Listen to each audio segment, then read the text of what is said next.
el libro que ha creado más millonarios en silencio que cualquier curso de negocios.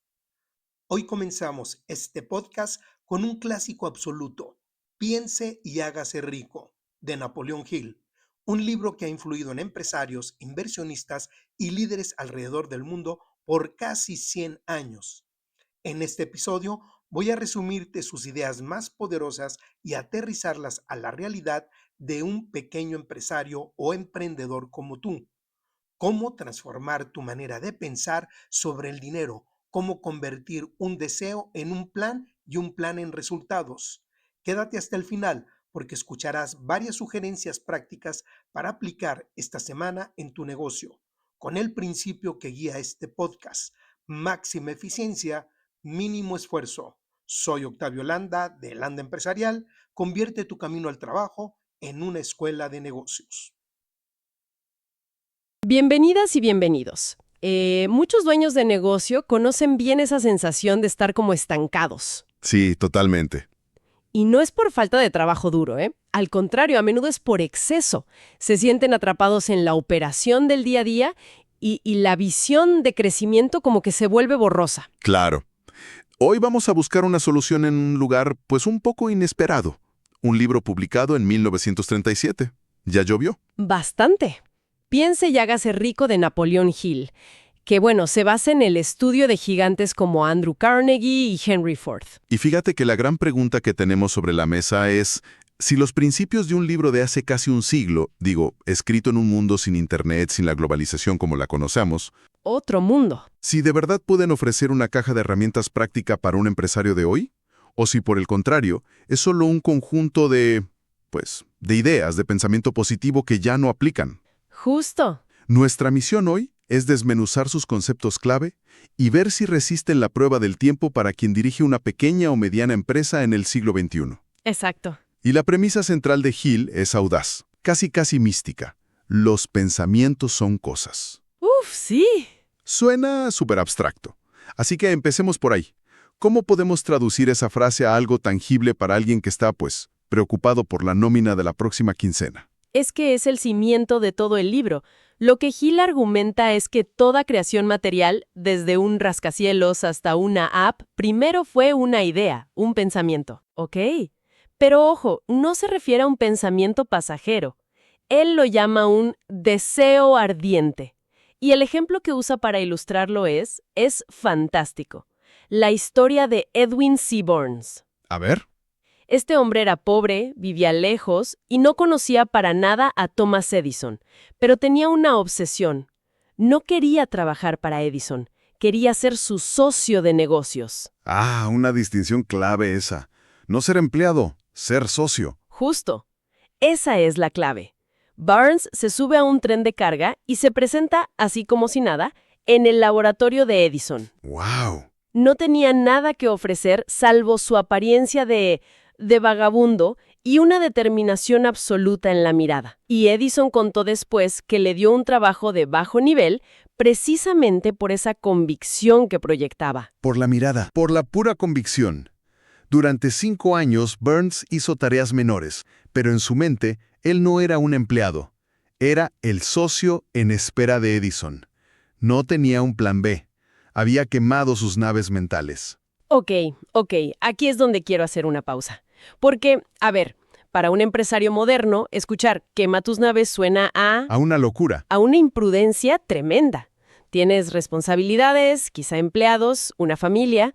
¿Cómo se aplica esa mentalidad obsesiva de Burns de una manera responsable hoy? Esa es una pregunta fundamental. Creo que la traducción moderna no es la imprudencia financiera, para nada. Es la claridad y el compromiso absolutos. Ok. Quemar las naves hoy significa eliminar la opción de rendirte o de conformarte con menos de tu objetivo principal. No significa no tener un plan de contingencia, sino no tener un plan B para tu ambición. Es un compromiso mental, entonces. Es un compromiso mental. Y aquí es donde extraemos nuestro primer consejo práctico, directamente del libro. A ver, ¿cuál sería? Consejo número 1. Define tu meta principal con precisión matemática. Hill propone 6 pasos muy concretos. ¡6 pasos! Sí. Primero, determina la cantidad exacta de dinero o el objetivo preciso que quieres alcanzar. No más ventas, sino facturar X cantidad para el 31 de diciembre. Súper específico. Segundo, define exactamente qué vas a dar a cambio, o sea, qué valor único ofrecerá tu negocio. Tercero, una fecha límite. Cuarto, un plan de acción. Quinto, escribirlo todo en un enunciado claro. Y sexto, y esto es clave, leerlo en voz alta todos los días. Suena casi a un ritual, ¿no? Como un mantra. Para quien nos escucha y pueda ser un poco escéptico, ¿cuál es el argumento lógico que da Hill para que esto no sea solo pensamiento mágico? El argumento, si lo vemos con una lente moderna, es psicológico. Forzarte a tener esa claridad activa partes del cerebro como el sistema de activación reticular que empiezan a filtrar el mundo. ¿A qué te refieres con filtrar el mundo? A que empiezas a detectar oportunidades que antes no veías, simplemente porque no sabías que estabas buscando. No es magia, es enfoque programado. Al definir el destino con precisión de GPS, tu mente empieza a ver las rutas para llegar. Entendido. Entonces, tienes este deseo ardiente y un destino ultra definido. Pero, inevitablemente, las cosas salen mal. ¿Siempre? Un lanzamiento de producto fracasa, un cliente importante se va. Aquí es donde muchos tiran la toalla.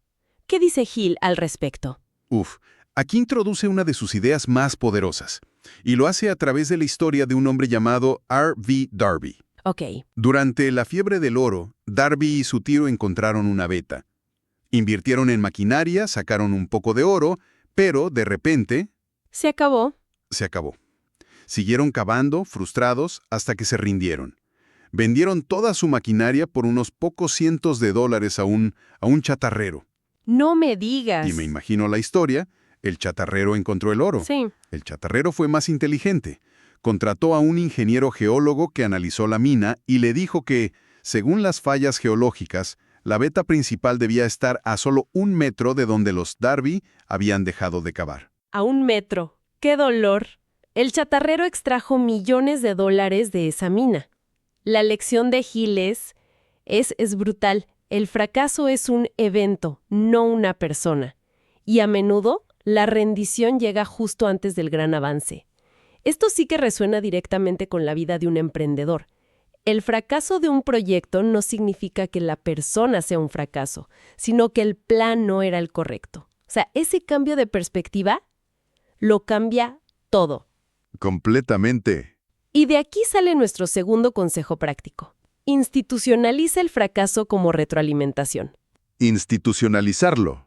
¿Cómo? Cuando una campaña de marketing no funcione o un producto no se venda, en lugar de buscar culpables o desmoralizarse, hay que crear un proceso formal de post-mortem. Ok, ¿una junta? Una junta para reunir al equipo y hacer 3 preguntas clave. ¿Qué esperábamos que pasara? ¿Qué pasó en realidad? Y lo más importante, ¿qué aprendimos de la diferencia entre ambas? Claro. Esto convierte cada tropiezo en una lección pagada para el siguiente plan. El plan falló, no el objetivo. Me gusta mucho ese enfoque. Ahora, tanto para crear planes como para analizarlos, está el mito del emprendedor como un genio solitario que lo sabe todo. Pero Hill parece destruir esa idea, sobre todo con el ejemplo de Henry Ford. Absolutamente. Fíjate que Hill cuenta que, durante un juicio, a Henry Ford lo quisieron humillar llamándolo ignorante porque no sabía respuestas a preguntas básicas de conocimiento general. Ah, sí, he escuchado esa historia. La respuesta de Ford fue legendaria. Señaló al abogado y le dijo: «Tengo en mi escritorio una fila de botones. Si necesitara la respuesta a su tonta pregunta o a cualquier otra, podría apretar un botón y tener en mi oficina a un experto que podría responderla». ¡Qué buena respuesta! ¿Me puede decir por qué debería llenar mi mente con conocimientos generales para poder responder preguntas, cuando tengo a mi alrededor a hombres que pueden darme cualquier conocimiento que requiera? ¡Wow! O sea, su poder no estaba en lo que sabía, sino en su capacidad para organizar el conocimiento de otros. Ese es el mero núcleo de su siguiente principio, el equipo de trabajo, o como lo llamó él, el mastermind. El mastermind. Lo definió como la coordinación de conocimiento y esfuerzo entre 2 o más personas en un espíritu de armonía para lograr un propósito. Suena un poco esotérico cuando dice que se crea una tercera mente invisible. Pero si lo traemos a tierra, Hoy lo llamaríamos tener un consejo asesor, un board of advisors personal, o ser parte de un grupo de accountability con otros empresarios. justo. El concepto sigue siendo el mismo, aunque el lenguaje de Hill suene a otra época. Justo. Se trata de entender que la inteligencia colectiva siempre, siempre superará a la individual. Para un dueño de una pequeña empresa que a menudo es director de todo, El famoso todólogo. el todólogo. Esta es una lección vital. Intentar ser un experto en finanzas, marketing, operaciones y ventas a la vez es la receta para el agotamiento y la mediocridad. Y esto nos lleva al tercer consejo práctico. Construye activamente tu mastermind personal. ¿Y cómo se vería eso en la práctica? Digo, para que no suene a algo inalcanzable. No tiene que ser algo grandilocuente. Identifica a 3 personas en tu red cuyo criterio respetes profundamente. Puede ser un mentor, un colega de otra industria, un experto en finanzas. No tienen que ser famosos. Gente real. Gente real y proponerles algo concreto. Una reunión trimestral de 90 minutos, virtual o presencial, con una agenda clara para discutir exclusivamente un desafío u oportunidad de tu negocio. Al formalizarlo, lo conviertes de una charla de café a una herramienta estratégica. ¿Ok? Tienes el deseo, un plan que se adapta y un equipo de cerebros a tu disposición. Pero bueno, nada de esto sirve si al final no se ejecuta. Y la ejecución requiere tomar decisiones. Hill es casi violento en su crítica a la indecisión. La llama la semilla del temor. Su análisis de cientos de personas exitosas reveló un patrón clarísimo. Toman decisiones con rapidez y si se equivocan, las cambian con lentitud. Ajá. Mientras que la gente que fracasa hace exactamente lo contrario. Tarda una eternidad en decidir y cambia de opinión a la primera dificultad. Claro, el miedo a equivocarse. Exacto. Vuelves a usar a Ford como ejemplo cuando insistió en su idea de construir un motor V8 en un solo bloque. Todos sus ingenieros le dijeron que era imposible. Su respuesta fue, produzcanlo de todas maneras. Y siguieron trabajando hasta que lo lograron. Esa es la paradoja del liderazgo, ¿no? Moverse rápido pero no ser imprudente. ¿Cómo sugiere Hill encontrar ese equilibrio? Porque esa determinación de Ford, pues, también podría haber llevado a la empresa a la quiebra. El equilibrio viene de la fuente de la decisión. Hill argumenta que las decisiones rápidas y firmes no nacen de la arrogancia, sino de la claridad del propósito, de la fe, como él la llama. Ok, pero no fe religiosa. No para nada. Es una convicción inquebrantable en tu objetivo y en tu plan. Si sabes perfectamente a dónde vas, es más fácil decidir qué camino tomar. La indecisión, dice él, es un síntoma de miedo o de falta de claridad. Y para cultivar esa fe, él habla de la autosugestión, que para un oído moderno puede sonar un poco, no sé, cursi. Repetir afirmaciones y todo eso. ¿Hay una base real para esto? De nuevo, si lo despojamos del lenguaje de 1930, el principio es súper sólido. La neurociencia hoy habla de neuroplasticidad. La repetición de pensamientos y creencias sí crea y refuerza rutas neuronales. Ah, claro. Es el mismo principio que usan los atletas de élite con la visualización. No se trata de engañarse a uno mismo, sino de dirigir el foco del subconsciente hacia el resultado deseado, para que tus acciones y percepciones se alineen con él. Se trata de entrenar tu cerebro para que trabaje a tu favor. Entendido. Entonces, para combatir esa parálisis por análisis que sufren tantos empresarios, ¿cuál sería el consejo accionable aquí? El cuarto consejo práctico es: practica la toma de decisiones rápidas en cosas pequeñas para construir el músculo. Empezar en chiquito. Exacto. Para las decisiones de bajo impacto hay que darse un límite de tiempo agresivo, a veces de solo 60 segundos. ¿Qué proveedor de software usamos? ¿Qué titular para el correo de marketing? Investiga lo necesario y decide. Y ya. ¿Y ya? Para las grandes decisiones, usa tu mastermind. Establece una fecha límite para decidir y cúmplela.